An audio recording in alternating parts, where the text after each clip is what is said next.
I'm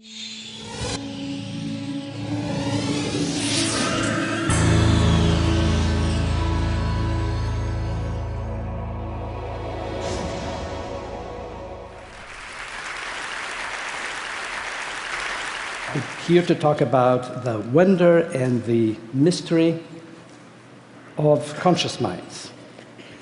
The wonder is about the fact that we all woke up this morning and we had with it the amazing return of our conscious mind.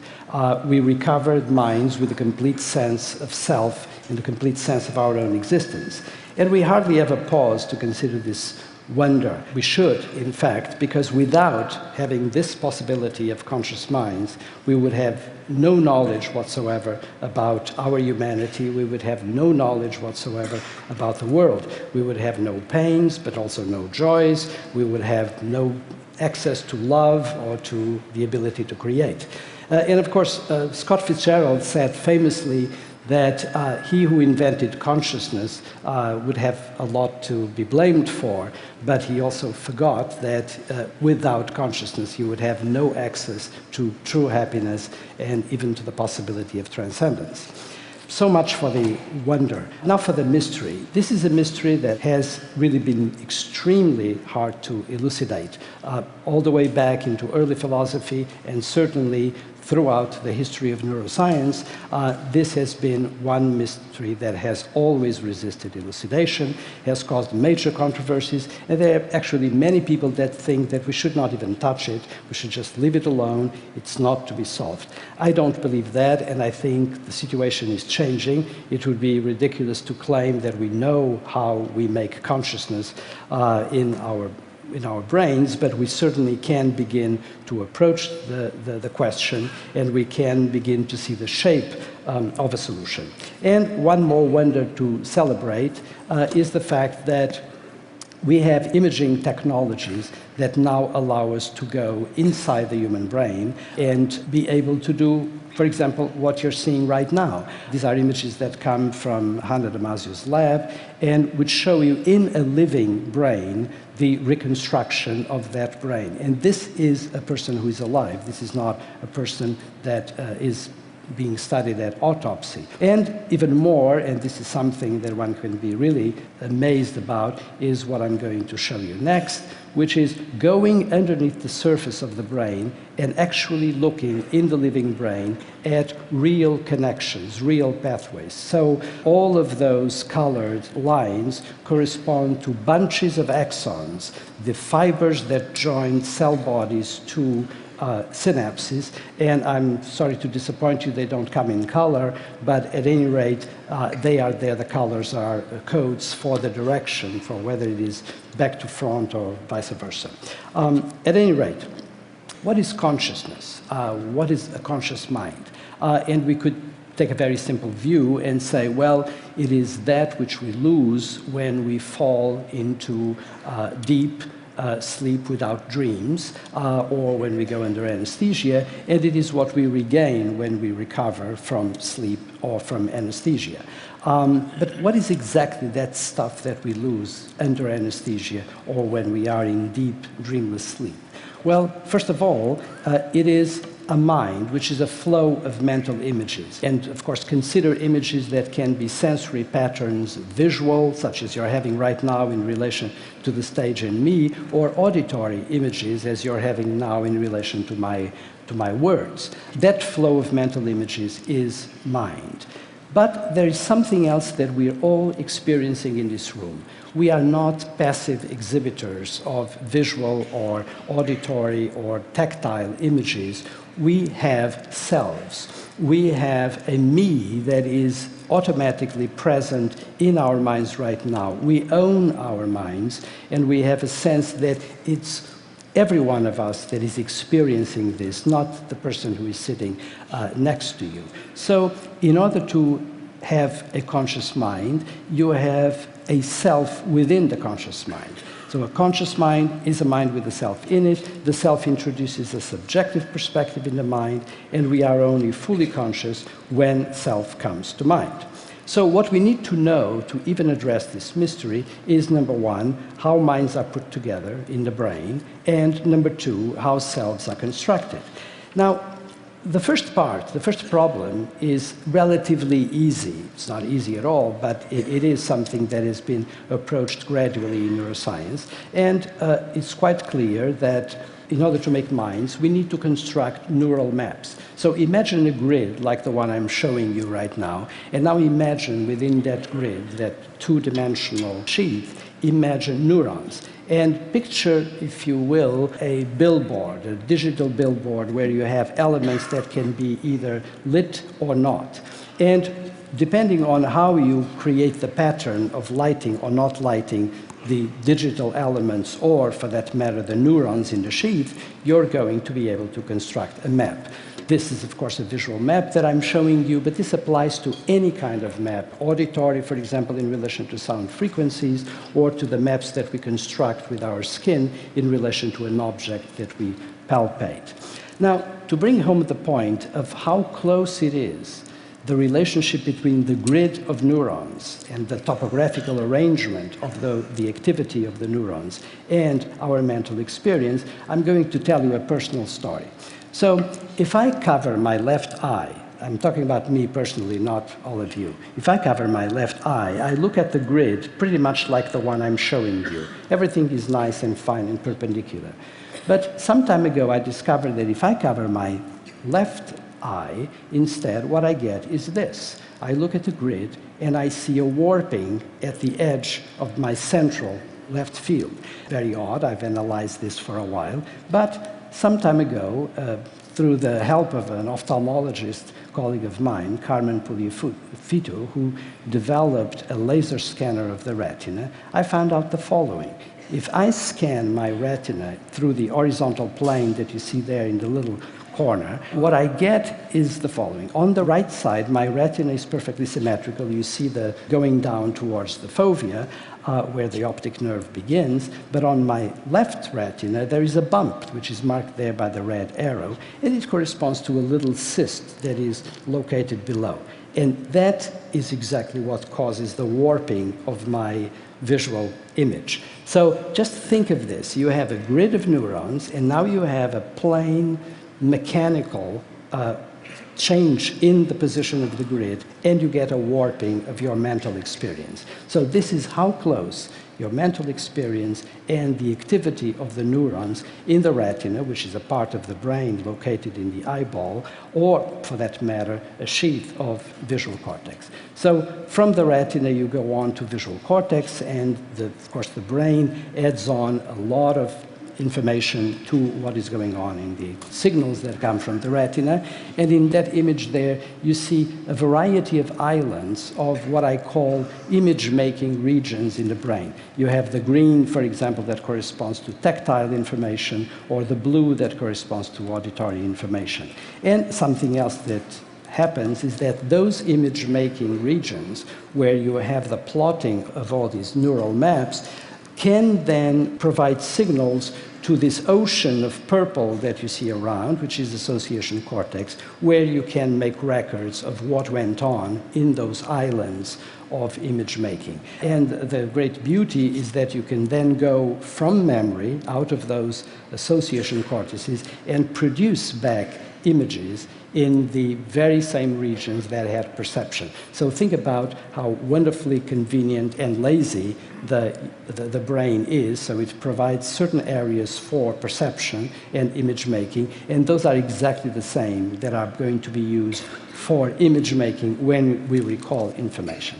So far, the mystery of the conscious mind is diminishing a little bit because we have a general sense of how we make these images. But what about the self? The self is really the elusive problem. And for a long time, people did not even want to touch it, and because they say, how can you have this sort of reference point, this stability that is required to maintain the continuity of selves day after day? And I thought about a solution to this problem is the following. We generate brain maps of the body's interior, and use them as the reference for all other maps. So let me tell you just a little bit about how I came to this. I came to this because if you're going to have a reference that we know as self, the me, the I in our own processing, we need to have something that is stable, something that does not deviate much from day to day. Well, it so happens that we have a singular body. We have one body, not two, not three, and so that is a beginning. There is just one reference point, which is the body. But then, of course, the body has many parts, and things grow at different rates, and they have different sizes in different people. However, not so with the interior. The things that have to do with what is known as our internal milieu, for example, the whole management of the chemistries within our body, are in fact extremely maintained day after day for one very good reason.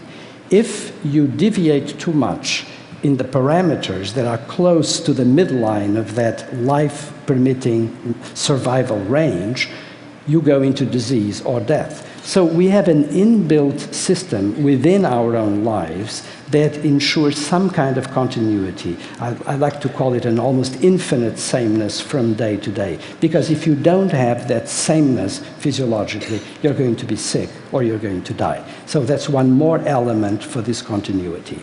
And the final thing is that there is a very tight coupling between the regulation of our body within the brain and the body itself, unlike any other coupling. So, for example, I'm making images of you, but there's no physiological bond between the images I have of you as an audience and my brain. However, there is a close, permanently maintained bond between the body regulating parts of my brain and my own body. So here's how it looks. Look at the region there. There is the brainstem in between the cerebral cortex and the spinal cord. And it is within that region that I'm going to highlight now that we have this housing of all the life regulation devices of a body. This is so specific that, for example, if you look at the part that is colored in red in the upper part of the brainstem, if you damage that as a result of a stroke, for example, what you get is coma or vegetative state, which is a state, of course, in which your mind disappears, your consciousness disappears. What happens then actually is that you lose the grounding of the self, you have no longer access to any feeling of your own existence, and in fact there can be images going on, being formed in the cerebral cortex, except you don't know they're there. You have in effect lost consciousness when you have damage to that red section of the brainstem. But if you consider the green part of the brainstem, nothing like that happens. It is that specific. So in that green component of the brainstem, if you damage it, and often it happens, what you get is complete paralysis, but your conscious mind is maintained. You feel, you know, you have a fully conscious mind that you can report very indirectly. This is a horrific condition, you don't want to see it, and people are in fact imprisoned within their own bodies, but they do have a mind. There was a very interesting film, one of the rare good films done about a situation like this, by Julian Schnabel some years ago, about a patient that was in that condition. So, now I'm going to show you a picture. I promised not to say anything about this, except, this is to frighten you. It's just to tell you that in that red section of the brainstem, there are, to make it simple, all those little squares that correspond to modules that actually make brain maps of different aspects of our interior, different aspects of our body. They are exquisitely topographic, and they are exquisitely interconnected in a recursive pattern. And it is out of this, and out of this tight coupling between the brainstem and the body, that I believe, and I could be wrong, but I don't think I am, that you generate this mapping of the body that provides the grounding for the self, and that comes in the form of feelings. Primordial feelings, by the way. So what is the picture that we get here? Look at cerebral cortex, look at brainstem, look at body, and you get a picture of the interconnectivity in which you have the brainstem providing the grounding for the self in a very tight interconnection with the body, and you have the cerebral cortex providing the great spectacle of our minds with the profusion of images that are in fact the contents of our minds and that we normally pay most attention to, as we should, because that's really the film that is rolling in our minds. But look at the arrows. They're not there for looks. They're there because there's this very close interaction. You cannot have a conscious mind if you don't have the interaction between cerebral cortex and brainstem. You cannot have a conscious mind if you don't have the interaction between the brainstem and the body.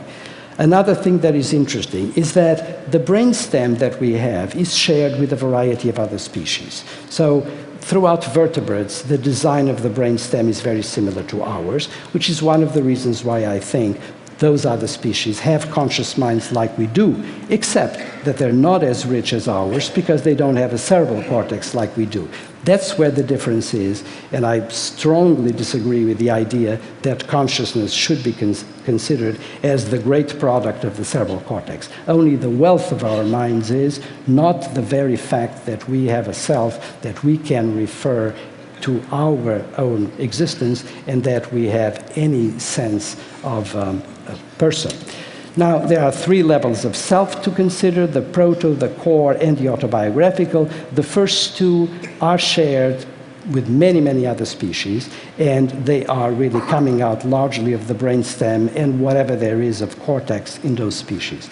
It's the autobiographical self, which some species have. I think cetaceans and primates have also an autobiographical self to a certain degree, and everybody's dogs at home have an autobiographical self to a certain degree.